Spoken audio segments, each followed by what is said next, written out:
एक 17 साल का युवक जो कि सोने के लिए छत पर जाता है और जैसे ही सुबह होती है घर वाले उसको उठाने के लिए ऊपर जाते हैं तो पता चलता है उस युवक की मौत हो गई है और उसकी गर्दन पर धारदार किसी चीज़ से हमला किया गया है। अब जैसे ही यह बात पुलिस तक पहुंचती है और पुलिस भी मौका वारदात पर पहुंचती है और फिर उस युवक का पुलिस वाले जब मोबाइल खोलते हैं, जब उसकी गैलरी चेक होती है तो उस युवक के मोबाइल में कुछ आपत्तिजनक वीडियो और कुछ फ़ोटो थे, जिससे पता चल रहा था कि इस युवक के किसी महिला के साथ अवैध संबंध हैं। आखिर वो महिला कौन थी और उस युवक का कत्ल क्यों हुआ, बहुत सारे सवाल। इसीलिए आप बने रहिए वीडियो में हमारे साथ और जब यह आप कहानी सुनेंगे तो आप भी हैरान और परेशान हो जाएंगे। आप सभी दोस्तों को नमस्कार, मेरा नाम रवि है। अगर आप हमारे चैनल पर नए हों सब्सक्राइब बेल आइकन जरूर दबाएं, जैसा कि समाज में घट रही घटनाएं आप तक तुरंत पहुंचती रहें। आइए इस कहानी को विस्तार से जानते हैं। यह सच्ची घटना चालू होती है राजस्थान का एक ज़िला है वडमेर और उसी के अंतर्गत एक थाना है जिसका नाम है रामसर थाना। उसी के पास एक गांव है जहां पर एक परिवार रहता है और उस परिवार में सारे सदस्य मौजूद थे और वह तारीख थी 24 अगस्त 2024। शाम के करीब 7 बजे सभी लोग खाना खाते हैं और उन्हीं के परिवार में एक 17 या 18 साल का युवक जो कि खाना खाने के बाद उसको नीचे गर्मी लगती है, तभी घर वालों से कहता है कि मैं ऊपर सोने के लिए छत पर जा रहा हूँ। अब वह पहुंच जाता छत पर। अब तारीख चेंज हो चुकी थी, 25 तारीख। अब 7 बज चुके थे, जो सूरज था वह भी उग चुका था और तभी जो उस युवक की चाची थी अपनी 5 साल की बेटी से कहती है, जाओ चाचा को जगा कर आओ, देखो कितनी देर हो गई है, अभी तक वह सो रहे हैं। अब जो 5 साल की बच्ची जीना चढ़ती ऊपर जाती है, जो उसका चाचा 18 साल का जो सो रहा था, जैसे ही चद्दर वह घसीटती है तभी वह बिल्कुल चिल्लाने लगती है। क्योंकि चिल्लाने वाला दृश्य यह था क्योंकि वह जो 18 साल का उसका चाचा था वह मर चुका था और उसके गर्दन पे खून बह रहा था और ऐसा लगता है कि किसी ने धारदार चीज़ से उसके ऊपर हमला किया है। अब जैसे ही 5 साल की बच्ची चिल्लाती है, जो घर के सदस्य थे वह दौड़कर ऊपर आते हैं और देखते हैं उनके 18 साल के लड़के का किसी ने कत्ल कर दिया है। यह बात जब आसपास के बगल वाले घरों में पता चलती है तो वह लोग भी ऊपर पहुंचते हैं और फिर जो वहां का पास का थाना था रामसर, वहां पर इस घटना की जानकारी दी जाती है और फ़ौरन पुलिस भी मौका वारदात पर तुरंत पहुंचती है और फिर उस युवक को पोस्टमार्टम के लिए भेजा जाता है।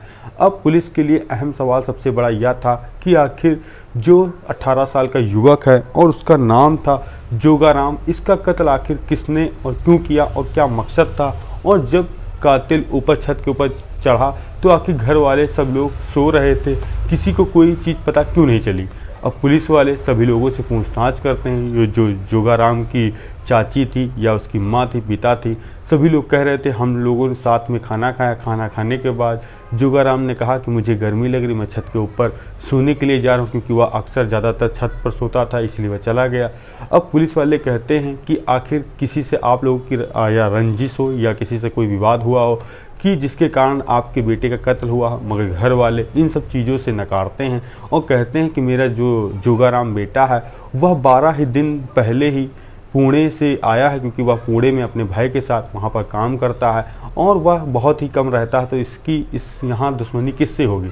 अब पुलिस वाले जो जोगाराम का फ़ोन जो कि वहीं पर पड़ा था, अब फ़ोन को खंगालते हैं। पुलिस वाले सोचते हैं ऐसा तो नहीं किसी ने कॉल किया हो या किसी गर्लफ्रेंड ने इसका कत्ल करवाया है। तो पुलिस वाले जोगाराम का फ़ोन खोलते हैं और उसकी कॉल डिटेल खंगालते हैं, मगर कॉल डिटेल में भी कुछ ऐसा नहीं लगता है कि जिससे पता चल सके कि जोगाराम ने किसी से बात की है। अब पुलिस वाले उसकी गैलरी खोलते हैं। जैसे ही गैलरी खोलते हैं तो पुलिस वाले बिल्कुल हड़कंप मच जाता है और वह देखने के बाद वह बिल्कुल शन्न हो जाते हैं, क्योंकि मोबाइल में कुछ ऐसा था ही। मोबाइल में कुछ ऐसा था कि जोगाराम एक महिला के साथ कुछ आपत्तिजनक वीडियो थे और कुछ आपत्तिजनक फ़ोटो थे, जिसको देखने के बाद लग रहा था पुलिस वालों को कि यह महिला देखी देखी सी लग रही है। अब पुलिस वाले अपनी आप में सोचते हैं कि यह महिला आखिर कौन है, तो पता चलता है यह महिला वही है जो कि जोगाराम की चाची है, जो कि जोगाराम जब मर गया था तो काफ़ी देर रो रही थी। क्या पता इसके तार इससे तो नहीं जुड़े हैं या जोगाराम ने इससे कुछ डिमांड की हो, जिसके बाद इसका कत्ल कर दिया गया। अब पुलिस की जो टीम थी वह जो उसकी चाची को पूछताछ करती है कि तुमने अपने भतीजे को क्यों मारा। वह कहती है कि साहब मैं क्यों उसको मारूंगी, वह तो मेरा प्रेमी था, मैं उसको मार कर आखिर क्या करूंगी। अब पुलिस वाले उसका मोबाइल खंगालते हैं और उसकी कॉल डिटेल निकालते हैं तो पता चलता है कि 24 तारीख की शाम को उसने एक युवक को फ़ोन किया था। अब पुलिस वाले उस फ़ोन की लोकेशन देखते हैं तो वह उसी गांव की लगती है और मौका वारदात पे जगह देखते हैं तो वह भी रात में उस जगह पे पहुंचा था जहां पे जोगाराम सोया हुआ था। अब पुलिस वाले उस युवक को देखते हैं तो पता चलता है वह युवक 15 साल का है और पुलिस वाले उसको उठाकर लाते हैं और जब उससे कड़ाई से पूछताछ करते हैं तो वह एक सच ऐसा बताता है, कहता है कि जो जोगाराम का कत्ल हुआ है वह मैंने नहीं किया, वह उसकी चाची ने किया है। अब दोनों को आमने सामने चाची और उसके 15 साल युवक को बैठाला जाता है और जब पुलिस वाले कड़ाई से पूछताछ करते हैं तो एक सच ऐसा निकल कर सामने आता है जो वाकई में हैरान और परेशान कर देने वाला था। अब जानिए कि आखिर क्या हुआ था। तभी जोगाराम की चाची बताती है, आज से 5 साल पहले जो कि मेरी शादी इसी घर में हुई थी और मैं रहने के लिए आई थी। जो मेरे पति थे वह मुंबई में नौकरी करते थे और फिर वह चले गए। अब घर पे मैं सारा दिन अकेले रहती, जो मेरा भतीजा था वह मेरे साथ रहता था। तभी हम दोनों में नज़दीकी बढ़ गई। नज़दीकी बढ़ने के साथ साथ दोनों में प्यार हुआ और प्यार को परवान चढ़ाने के लिए मैं अपने आप को अकेलापन महसूस कर रही थी और तभी मैं जोगाराम को दिल दे बैठती हूँ। अब दोनों लोग हम आपस में संबंध बनाया करते थे और मुझे नहीं पता था कि जोगाराम ने वीडियो भी बनाता है। जब संबंध बनाते हुए उसने कुछ मेरी प्राइवेट फ़ोटो भी खींच रखी थी और तभी पता चलता है 1 साल बाद कि वह अपने भाई के साथ ही जा रहा है पुणे काम करने के लिए। अब वह पुणे चला जाता है। अब मैं फिर से अकेली हो चुकी थी क्योंकि मेरे पति भी बाहर थे और जो मेरा भतीजा था जिससे मैं प्रेम प्रसंग कर रही थी वह भी बाहर चला गया था। और तभी जब यहाँ पर जोगाराम रहता था तभी गांव का ही रहने वाला एक युवक अक्सर उससे मिलने आया करता था। वह भी शरीर में काफ़ी लंबा चौड़ा था। अब मैं कहीं ना कहीं जब जोगाराम चला गया तो एक दिन वह उसका दोस्त मेरे घर आया और पूछा जोगाराम का क्या कोई फ़ोन वगैरह आया था और वह अब दोबारा गांव लौटकर कब आएगा।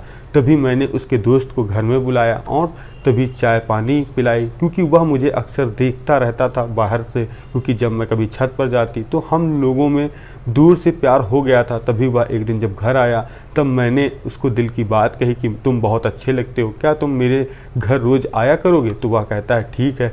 अब हमारे और जोगाराम के दोस्त के बीच आपसी संबंध बन गए और बनते बनते कई दिन महीने बीत गए और तभी पता चलता है कि 12 दिन पहले जोगाराम वापस घर आता है और घर आने के बाद वह फिर से संबंध बनाने के लिए मुझसे कहता है तो मैं मना कर देती हूँ क्योंकि अब मैं उसके दोस्त के प्रेमी को दिल दे बैठी थी। और कहीं ना कहीं ये बात गांव वालों के माध्यम से पता चली कि जोगाराम का जो दोस्त है वह उसके घर आता है और उसकी चाची से उसके अवैध संबंध है। जिसके बाद जोगाराम ने कहा कि तुम उससे दोस्ती तोड़ दो और तुम मेरे साथ ही संबंध बनाओ। अगर तुमने ऐसा नहीं किया तो तुम्हारी मेरे पास प्राइवेट फ़ोटो हैं, वीडियो हैं, वह मैं गांव वालों को भेज दूंगा, शेयर कर दूंगा। जिसके बाद तुम्हारे जो मेरे चाचा हैं वह तुमको घर से निकाल देंगे और तुम कहीं समाज में मुंह दिखाने के लायक नहीं रहोगी। तभी मैंने यह सब बातें अपने प्रेमी को बताई जिसकी उम्र 15 साल है, जो कि जोगाराम का दोस्त है। और दोनों ने मिलकर फिर एक प्लान ऐसा बनाया क्यों ना जोगाराम को ही रास्ते से हटा दिया जाए, जिसके बाद तुम मुझसे मिलते आते रहोगे और कोई बाधा नहीं होगी। तभी दिन तारीख डिसाइड होती है कि जोगाराम जो कि ऊपर सोने के लिए जाता है और 25 तारीख की रात में वह जब जाएगा तो मैं तुमको फ़ोन करूंगी, तुम पीछे के दरवाजे से आ जाना और ऊपर पहुंचना और मैं भी आ जाऊंगी।